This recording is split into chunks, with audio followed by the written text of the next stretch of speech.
पार्वती ने दी परी को ऐसी धमकी कि सुनकर मिहिर और तुलसी के होश उड़ गए। स्टार पीएस के सुपरहिट शो क्योंकि सास भी कभी बहू थी कि आज के नए प्रोमो ने दर्शकों के दिलों की धड़कनें बढ़ा दी हैं। इस प्रोमो में एक ऐसा सीन दिखाया गया है जो आने वाले एपिसोड्स में पूरी कहानी की दिशा बदल सकता है। ओम और पार्वती की शादी की सालगिरह का दिन पूरे परिवार के लिए बेहद खास है। हवेली में सजावट, रोशनी और फूलों की खुशबू ने पूरे माहौल को खुशनुमा बना रखा है। हर कोई मुस्कुरा रहा है, पुराने रिश्तों की मिठास फिर से महसूस की जा रही है।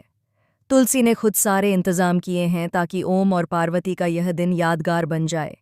लेकिन जैसे ही सब कुछ सही दिशा में जाता हुआ दिखाई देता है, तभी कहानी लेती है एक अप्रत्याशित मोड़। हॉल में माहौल बेहद खुशनुमा है। संगीत बज रहा है, परिवार के लोग हंसी खुशी से एक दूसरे को मिठाइयाँ खिला रहे हैं। पार्वती सजी धजी पारंपरिक साड़ी में बेहद खूबसूरत लग रही है और ओम उसकी आंखों में झलकती शांति को देखकर मुस्कुरा देता है। इसी बीच मिहिर की एंट्री होती है, लेकिन उसके चेहरे पर एक अजीब सी बेचैनी साफ नजर आती है। तुलसी तुरंत समझ जाती है कि कुछ तो गड़बड़ है। वह मिहिर को इशारे से शांत रहने को कहती है, लेकिन मिहिर अब चुप रहने के मूड में नहीं है। वह सीधा पार्वती और ओम के पास जाता है और कहता है, मुझे आप दोनों से कुछ बहुत ज़रूरी बात करनी है, अभी इसी वक्त।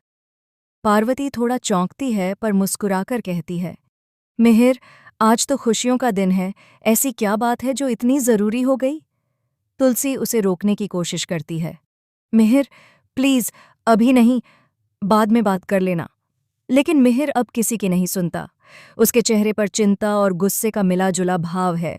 वह कहता है, नहीं तुलसी, अब बात टालने का समय नहीं है। मुझे आज ही सच जानना है। ये हवेली, ये प्रॉपर्टी, आखिर ये कितने में बिकेगी? पूरा हॉल अचानक शांत हो जाता है। पार्वती के चेहरे पर हल्की हैरानी है, जबकि ओम थोड़े गंभीर हो जाते हैं। तुलसी का चेहरा उतर जाता है। वहीं एक कोने में खड़ी परी के चेहरे पर एक चालाक मुस्कान उभरती है। उसे लगता है अब उसका प्लान कामयाब हो गया।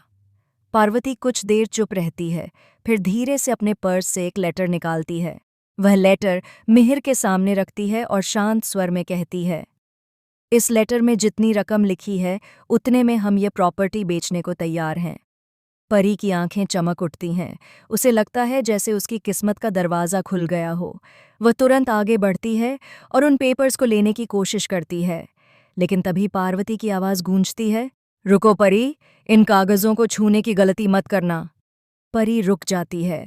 पूरा हॉल सन्नाटा ओढ़ लेता है। पार्वती आगे बढ़कर परी के करीब आती है और ठंडे लेकिन तेज स्वर में कहती है, तू समझती क्या है अपने आप को? इस घर की मालकिन? नहीं परी, यह घर, यह हवेली, यह जमीन, इन सब का रिश्ता सिर्फ हमारी भावनाओं से है, पैसों से नहीं। और तूने अगर इसे अपने नाम पर लेकर बेचने की हिम्मत भी की तो याद रख, पार्वती तुम्हारा वो चेहरा सबके सामने उजागर कर देगी जो तू खुद आईने में भी देखने से डरती है। परी के चेहरे का रंग उड़ जाता है। मिहिर और तुलसी दोनों ही इस बात से हैरान हैं कि आखिर पार्वती को परी की साजिश के बारे में कैसे पता चला। पार्वती अपनी बात जारी रखती है, मैं जानती हूं परी, तू क्या चाहती है। तू इस हवेली को बेचना चाहती थी ताकि तू इस घर की नींव तक हिला सके। लेकिन ओम और मैं इस घर को कभी नहीं बेचेंगे। यह हवेली हमारी पहचान है, हमारी यादों की निशानी है। इस हवेली की हर दीवार ने हमारे रिश्तों के उतार चढ़ाव देखे हैं। इसे बेचना ऐसा है जैसे खुद के अतीत को मिटा देना, और मैं ऐसा कभी नहीं होने दूंगी। तुलसी की आंखों में आंसू भर आते हैं।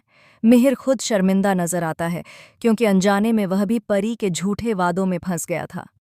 पार्वती परी की ओर मुड़ती है और कहती है, अब अगर तूने इस घर की दीवारों को भी लालच से देखा तो मैं खुद तुझे इस घर से निकाल दूंगी।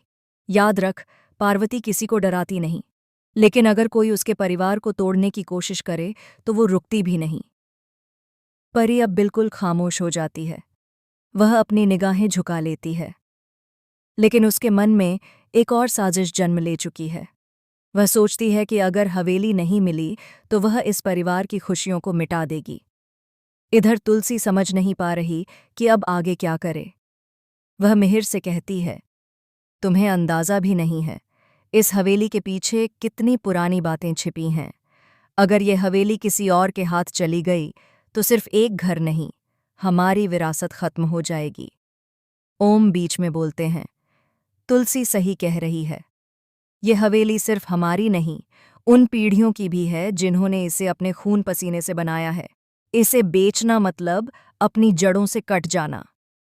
इस बीच परी की माँ विशाखा भी वहां आ जाती है। वह पार्वती से कहती है, पार्वती जी, आप बहुत गलत कर रही हैं। अगर परी इस घर को अपने नाम पर लेना चाहती है तो क्या बुरा है? आखिर वो भी तो इस परिवार की बहू है। पार्वती सीधा विशाखा की आंखों में देखती है और ठंडे स्वर में जवाब देती है, बहू बनने से कोई परिवार का हिस्सा नहीं बन जाता विशाखा। परिवार का हिस्सा वो बनता है जो रिश्तों की कीमत समझे, लालच की नहीं। तुलसी अब बीच में आकर कहती है, बहुत हो गया ये तमाशा। आज का दिन खुशी का होना चाहिए था, लेकिन किसी की चालों ने इसे जहर बना दिया। अब इस घर में कोई सौदेबाजी नहीं होगी।